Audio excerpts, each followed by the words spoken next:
लोग government GDP को एक वेलफेयर का बेंचमार्क मानते हैं कि अगर जीडीपी बढ़ रही है तो वेलफेयर भी बढ़ रहा होगा। बट क्या ये सच है? 19th और 18th सेंचुरी में 100 साल 150 साल पहले इकोनॉमिक्स क्या समझते थे, एक कॉन्सेप्ट समझते थे। इकोनॉमिक्स एक कॉन्सेप्ट को लेकर चलते थे, एक थ्योरी को लेकर, कि अगर एक कंट्री में जीडीपी बढ़ रही है और वो 5% से बढ़ रही है तो उस कंट्री का जो वेलफेयर होगा वो भी 5% से बढ़ेगा। अगर एक कंट्री में जीडीपी 2% से बढ़ रही है तो उस कंट्री का वेलफेयर भी 2% से बढ़ेगा। लेकिन एक इकोनॉमिस्ट थे AC पाइजर, उन्होंने इस थ्योरी को गलत प्रूव करा। उन्होंने कुछ पॉइंट्स दिए और उनको इस्टेब्लिश करके और उन पॉइंट्स का हेल्प लेकर इस थ्योरी को गलत प्रूव करा। अब वो पॉइंट्स आज हम डिस्कस करते हैं लिमिटेशंस के रूप में जीडीपी की। आज हम डिस्कस करेंगे undiscussed topic, that is limitation of GDP. GDP के बारे में तो हर जगह होता है कि जीडीपी इतनी है, इतना ऐसे बढ़ सकती है, ये बट जीडीपी की लिमिटेशंस क्या है वो नहीं बात की जाती है न्यूज में और कहीं भी। तो उसी की बात करेंगे जीडीपी की लिमिटेशंस की इस वीडियो में। चलिए let's get back to the topic. Highest अगर किसी कंट्री की जीडीपी हो तो क्या उसका वेलफेयर भी हाईएस्ट होता है? वेल, इसका आंसर नो है और इसके लिए कुछ पॉइंट्स हैं। अब ये वीडियो लंबी ना हो जाए इसलिए हम थोड़े पॉइंट्स इस वीडियो में डिस्कस करेंगे और थोड़े पॉइंट्स पार्ट 2 में। तो बढ़ते हैं अपने फर्स्ट पॉइंट पे। फर्स्ट पॉइंट है नॉन मॉनेटरी एक्सचेंज। मॉनेटरी मतलब होता है पैसा। नॉन मॉनेटरी एक्सचेंज मतलब कुछ एक्सचेंज किए जाते हैं, जैसे कि आप दुकान पे जाते हैं, सामान खरीदते हैं और बदले में पैसे देते हैं। ये मॉनेटरी एक्सचेंज कहलाता है, जिसमें आपने गुड्स एंड सर्विसेज लिया और पैसा दिया रिटर्न में। ये एक्सचेंज मॉनेटरी एक्सचेंज होता है। एक कुछ दूसरे एक्सचेंजेस होते हैं जिसमें सिर्फ सामान लिया जाता है, बदले में पैसा नहीं दिया जाता है।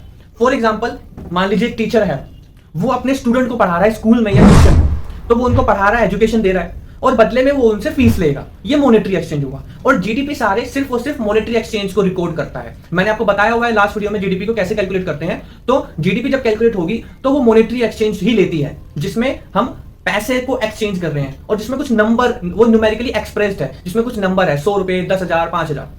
अब इस केस में एजुकेशन इंपार्ट की जा रही है, स्टूडेंट्स को एजुकेशन दी जा रही है, तो वेलफेयर बढ़ रहा है ऑब्वियसली, बच्चों का, सोसाइटी का। दूसरे एंड पे फीस भी ली गई है तो वो जीडीपी में भी जाके रिकॉर्ड हो जाएगा। तो जीडीपी बढ़ रही है इस केस में, वेलफेयर भी बढ़ रहा है। दूसरा एग्जांपल लेते हैं, नॉन मॉनेटरी एक्सचेंज। वही सेम टीचर अपने घर पे जाके अपने बच्चों को पढ़ाता है, अपने भाई बहन को पढ़ाता है, तो क्या वो उनसे फीस लेगा? नहीं लेगा। तो इस केस में सिर्फ एजुकेशन दी गई है, इंपार्ट करी जा रही है। उससे क्या होगा? वेलफेयर तो तब भी होगा, एजुकेशन तो दी जा रही है, वेलफेयर होगा, लेकिन बदले में फीस नहीं ली गई। तो इसमें ये जीडीपी में जाके रिकॉर्ड नहीं होगा, ये जीडीपी में जाके ऐड नहीं होगा, क्योंकि बदले में मनी नहीं ली गई, फीस नहीं ली गई, कुछ नंबर इन्वॉल्व नहीं है। तो इस केस में जीडीपी नहीं बढ़ी लेकिन वेलफेयर तो बढ़ा, जीडीपी नहीं बढ़ी लेकिन वेलफेयर बढ़ा। फर्स्ट केस में जीडीपी भी बढ़ रही थी, वेलफेयर भी बढ़ रहा था, तो हमने कह दिया चलो ठीक है, जीडीपी बढ़ती है तो वेलफेयर भी बढ़ता है। लेकिन इस केस में जीडीपी नहीं बढ़ी लेकिन वेलफेयर बढ़ा है। तो यहाँ पे इस पॉइंट पे ये प्रूव हो जाता है रॉन्ग कि जीडीपी के बढ़ने से हर बार इसका मतलब ये नहीं कि वेलफेयर भी बढ़ेगा और उतनी ही सेम रेट से। पॉइंट है हमारा नेक्स्ट लिमिटेशन है एक्सटर्नलिटीज। एक्सटर्नलिटीज क्या होता है? देखिए एक्सटर्नलिटीज क्या होता है पहले ये समझते हैं। एक्सटर्नलिटीज वो फायदे होते हैं, प्रॉफिट होता है या लॉस होता है, जो आपको दिया मिलता है या आपको भुगतना पड़ता है, जबकि आपने उसके लिए पे भी नहीं किया था। एक्सटर्नलिटी वो प्रॉफिट्स होते हैं, वो बेनिफिट्स या लॉस होते हैं जो एक पर्सन को मिलते हैं जिसके लिए पे एक थर्ड पर्सन किसी और ने किया था। फॉर एग्जाम्पल, अब इसमें दो होते हैं, एक पॉजिटिव एक्सटर्नलिटी और नेगेटिव एक्सटर्नलिटी। इसको एग्जाम्पल से समझते हैं तो अच्छे से क्लियर होगा। पॉजिटिव एक्सटर्नलिटी होता है कि मान लीजिए गवर्नमेंट ने एक फ्लाईओवर बनाया गवर्नमेंट ने, पैसे खर्च किए गवर्नमेंट ने, लेकिन क्या उसका फायदा किसको मिलेगा? हम लोगों को मिलेगा, जो उस पर जाएंगे, उस फ्लाईओवर से जो गाड़ी चलाएगा, जो बाइक से जाएगा, जो भी उससे ट्रैवल करेगा उस फ्लाईओवर से, उसको फायदा होगा, उससे टाइम बचेगा लोगों का। बच्चे स्कूल जल्दी पहुंच पाएंगे, जो ऑफिस वाले लोग हैं वो ऑफिस जल्दी पहुंच पाएंगे और टाइम बचेगा उनका। तो ये पॉजिटिव एक्सटर्नलिटी है, जिसके लिए लोगों ने पे नहीं किया था, डायरेक्टली पे नहीं किया था, बट पे किया था किसी थर्ड पर्सन ने, दैट इज गवर्नमेंट है, लेकिन उसका बेनिफिट किसको मिल रहा है? लोगों को मिल रहा है। अब इस एग्जांपल में देखिए जीडीपी की लिमिटेशन। फ्लाईओवर बनने से मान लीजिए 5% जीडीपी बढ़ी, क्योंकि वहां पे हम क्या कर रहे हैं? प्रोडक्शन कर रहे हैं, किसी ना किसी चीज को हम बना रहे हैं, उसमें पैसा इन्वॉल्व होगा। मान लीजिए जीडीपी बढ़ रही है 5% से, तो welfare as per the old concept, old theory के एज पर क्या अकॉर्डिंग क्या होगा? 5% से जीडीपी बढ़ रही है तो वो बोलेगा कि 5% ठीक है। लेकिन यहाँ पे नॉन मॉनेटरी जो बेनिफिट हो रहे हैं वो नहीं देखा गया है। कौन सा नॉन मॉनेटरी बेनिफिट? जो सेव करेगा टाइम, फ्लाईओवर बनने से जो लोगों का टाइम बचेगा वो। मान लीजिए टाइम बचने की वजह से लोगों का 3% का अलग से वेलफेयर हो रहा है, तो जीडीपी से अलग से वेलफेयर हो रहा है 3% का, लोगों का टाइम बच रहा है। तो true welfare, overall welfare, total welfare कितना हुआ? एक तो 5% वाला जो जीडीपी से हुआ है, और दूसरा वो 3% वाला जो टाइम बच रहा है अलग से लोगों का। तो 5 + 3 8%। जीडीपी बोल रही थी 5% का वेलफेयर हो रहा है, लेकिन असली में 8% का ट्रू वेलफेयर, असली का वेलफेयर 8% का है। तो जीडीपी 5% बोल रही थी, वेलफेयर 8% बढ़ा है, तो प्रूव हो गया। अगेन ये एक लिमिटेशन है।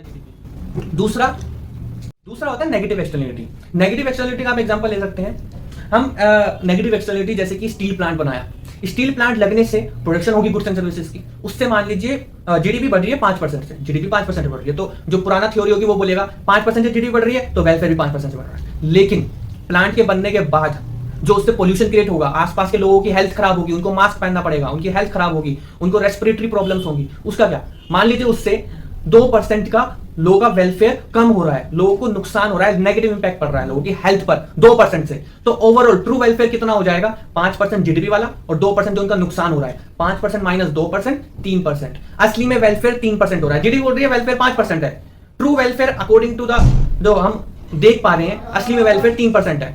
तो ये डिफरेंस दिख रहा है ना आपको? तो यहां से अगेन प्रूव होता है जो वेलफेयर होता है, जो जीडीपी होती है, वो वेलफेयर को अंडर एस्टिमेट करती है, कम बताती है। वेलफेयर 8% का हुआ, जीडीपी बोलेगी 5% का हुआ है। नेगेटिव एक्सटर्नलिटी में जीडीपी वेलफेयर को ओवर एस्टिमेट करती है, जीडीपी बोल रही है 5% का वेलफेयर हुआ है, असली में 3% का हुआ है। ये अनदर जीडीपी की लिमिटेशन है। अब पार्क का एग्जांपल लेते हैं। एक पार्क बनाया जाता है, पार्क बनने से पार्क गवर्नमेंट बनाती है और उसके लिए बेनिफिट किसको मिलते हैं? हम लोगों को। पार्क एक बार बनाया था, एक बार खर्चा किया था, उससे 5% जीडीपी बढ़ेगी बस उसी साल जिस साल पार्क बना था। लेकिन वेलफेयर तो हर साल होगा लोगों का, लोग रोज जाएंगे, हर साल जाएंगे पार्क में, अच्छा महसूस करेंगे, थक जाएंगे तो वहां पे जाते हैं, बच्चे खेलते हैं, तो वेलफेयर हर साल बढ़ रहा है।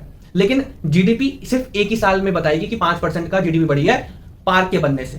तो ये एक लिमिटेशन है, ये पॉजिटिव एक्सटर्नलिटी का दूसरा एग्जाम्पल। नेक्स्ट लिमिटेशन है दिस डिस्ट्रीब्यूशन ऑफ इनकम। देखिए जीडीपी हमने बात करी थी, जब जीडीपी मैंने आपको बताया था लास्ट वीडियो में, जीडीपी क्या होता है? जीडीपी क्या होता है? जीडीपी क्या बताता है कि देश में कितने गुड्स एंड सर्विसेज बने हैं। इसका मतलब ये भी हो सकता है कि देश की टोटल इनकम कितनी है। वो गुड्स एंड सर्विसेज बनाए जाएंगे तो वो बिकेंगे भी, जब वो बिकेंगे तो इनकम भी होगी। तो मान लीजिए 100 रुपए के गुड्स एंड सर्विसेज बनाए और मैंने 100 रुपए के सामान बेच दिया, 100 रुपए का गुड्स एंड सर्विसेज बनाएगा, 100 रुपए की इनकम होगी। तो जीडीपी मतलब हम बोल सकते हैं इनकम होता है। जीडीपी ये बताता है कि देश की टोटल इनकम कितनी है, ठीक है, लेकिन ये नहीं बताता कि देश में जो लोग हैं उनकी इनकम कितनी है, इंसान की इनकम कितनी है। अब इसको एक एग्जांपल लेते हैं। एक फैमिली है ए और एक फैमिली है बी। एक फैमिली जो ए है उसकी इनकम भी 100 है, बी फैमिली की इनकम भी 100 है। ए फैमिली में जो लोग 5 मेंबर हैं और उनकी जो इनकम है हर एक मेंबर की मान लीजिए ऐसे है, जो शुरुआत जो 2 बंदे हैं उनकी इनकम है 40 रुपए, 40 रुपए और 30 रुपए, 40 और 30 कितना हो गया? 70 रुपए। बाकी जो 3 मेंबर हैं उनकी इनकम 10 रुपए है, 100 रुपए होगी टोटल इनकम। तो क्या ये फैमिली अच्छी है? इसमें जो इनकम का डिस्ट्रीब्यूशन है ये अच्छा है। एक बार दूसरी फैमिली को भी देख लेते हैं। उस फैमिली की इनकम टोटल इनकम 100 है, उस फैमिली में भी 5 मेंबर है। अब उस फैमिली में मेंबर्स की इनकम कितनी है? पांचों की, हर एक की 20 है, पांचों की मान लीजिए 20 है। अगर पांचों की 20 भी नहीं है, अगर नहीं हो सकता ऐसा, तो मान लीजिए एक की 20 है, एक की 10 है, तीसरे की 30 है, फिर 20 है, फिर 20 है। तो कौन सी फैमिली अच्छी है? ऑब्वियसली बी फैमिली अच्छी है, जिसमें इनकम का जो गैप है बिटवीन द मेंबर्स वो कम है। एक की 20 है और अगर दूसरे की 10 है तो फिर एक की 20 है, फिर तीसरे की 30 है तो दूसरे की 20 है। कहने का मतलब है इनकम का जो गैप है वो कम है एज कंपेयर टू फैमिली ए, जिसमें 2 बंदे शुरुआत के अकेले ही 70 रुपए कमा रहे हैं, एक 40 और एक 30, और बाकी के 3 मेंबर कितने कमा रहे हैं मिलकर? 10 रुपए। तो जीडीपी हमें टोटल इनकम तो बता देता है, लेकिन वो इनकम डिस्ट्रीब्यूट कैसे हो रही है देश के अंदर वो नहीं बताता है। जस्ट फॉर एग्जांपल इंडिया में, इंडिया की आपको टोटल इनकम तो बहुत 5th लार्जेस्ट इकोनॉमी इंडिया बन गई, जीडीपी 6th लार्जेस्ट बन गई कुछ महीनों पहले यूके को ओवरटेक करके। लेकिन ये हमें टोटल इनकम बताता है, बट ये नहीं बताता कि रिच और पुअर के बीच में गैप कितना है, जो कि ऑब्वियसली इंडिया में ज्यादा है। हमारे कंट्री में जो टॉप के 2% लोग हैं वो अराउंड 90% ऑफ इनकम कमाते हैं, टॉप के 2%, सिर्फ 2%। तो कितना ज्यादा गैप है रिच और पुअर में हमारी कंट्री में, ये जीडीपी नहीं बताता। एज कंपेयर टू यूके जो 5th लार्जेस्ट इकोनॉमी थी, जिसको हमने ओवरटेक किया था और वो 6th हो गई, यूके में ये गैप बहुत कम है, जबकि दोनों ही देश की इनकम बिल्कुल सेम सी है, जस्ट माइनर डिफरेंस है, बहुत ही ज्यादा कम डिफरेंस है दोनों की जीडीपी में। इसको आप एक चीज, एक मैट्रिक्स समझ सकते हैं, per capita income. Per capita income क्या बताता है? हर एक इंसान की इनकम कितनी है। इंडिया में per capita income around $3,000 to 4,000 dollar है, और यूके में ये $49,000 है, 49,000 डॉलर है, इसके अराउंड है।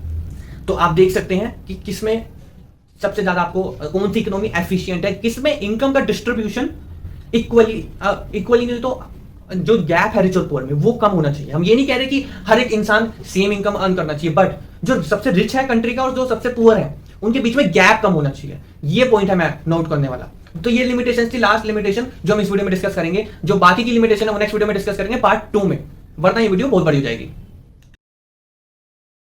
देखिए आप इसके बाद ऐसा मत सोचिएगा कि अब हम जीडीपी को तो कुछ मानेंगे ही नहीं, जीडीपी में तो बहुत सारी कमियां हैं, लिमिटेशन है। देखिए ऐसा नहीं है, हर कॉन्सेप्ट में कुछ ना कुछ लिमिटेशन होती है और हर कॉन्सेप्ट अपनी अपनी जगह सही होता है। तो जीडीपी भी अपनी जगह सही है, वो बहुत ही ज्यादा इंपॉर्टेंट इंडिकेटर है इकोनॉमी को मेजर करने का, एकदम तुरंत अगर क्विकली आपको मेजर करनी है।